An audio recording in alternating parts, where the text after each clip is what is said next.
Welcome to an Achieving Science video.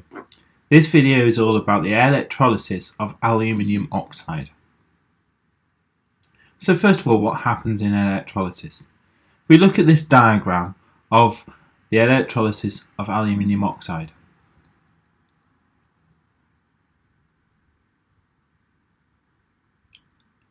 Ionic compounds, like aluminium oxide, can undergo electrolysis when molten.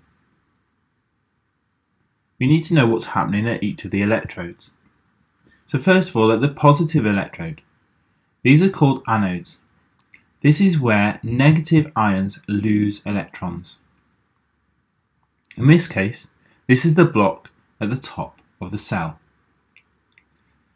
At the negative electrode, this is called a cathode.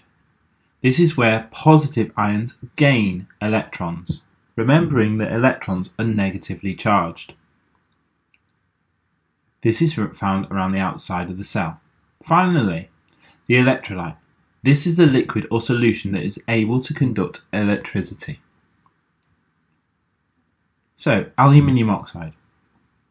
The main ore of aluminium oxide is bauxite, and this has the formula Al2O3.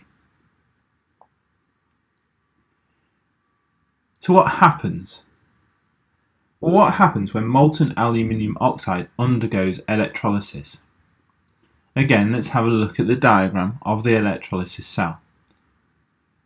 Now that we are able to name both the positive and negative terminals, and we can identify them in the picture, we need to look at what's happening.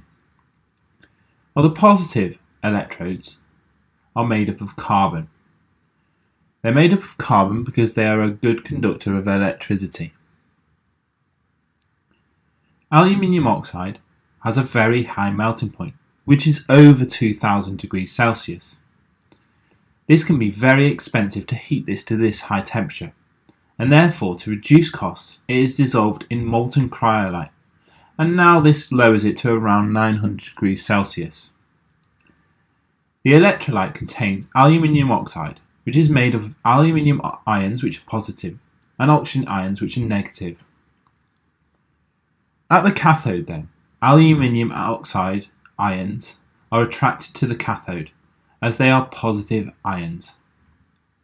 At the cathode they gain electrons, remembering that electrons are negatively charged and aluminium ions are positively charged, so they attract and therefore gain electrons. At the anode then, the positively charged electrode, oxygen is formed. This is because oxygen is a negative ion and therefore attracted to the positive electrode. At the anode, the oxygen loses the electrons. Now, as the electrode is made of carbon, the oxygen that is produced reacts with the carbon and therefore produces carbon dioxide.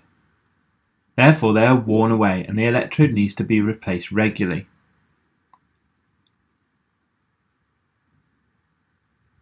Now, these reactions at the electrodes can also be written in a different form.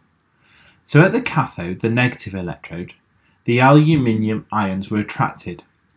Now the aluminium ion is a 3+ ion, and therefore it gains 3 electrons to form aluminium.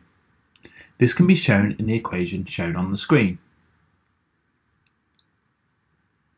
On the other hand, at the anode, the positive electrode, oxygen ions lose electrons to form oxygen gas. Oxygen is a 2- ion, and therefore to form a molecule, a diatomic molecule of O2, it needs to lose 4 electrons. Now there is a key thing. Oil rig is the way to remember it.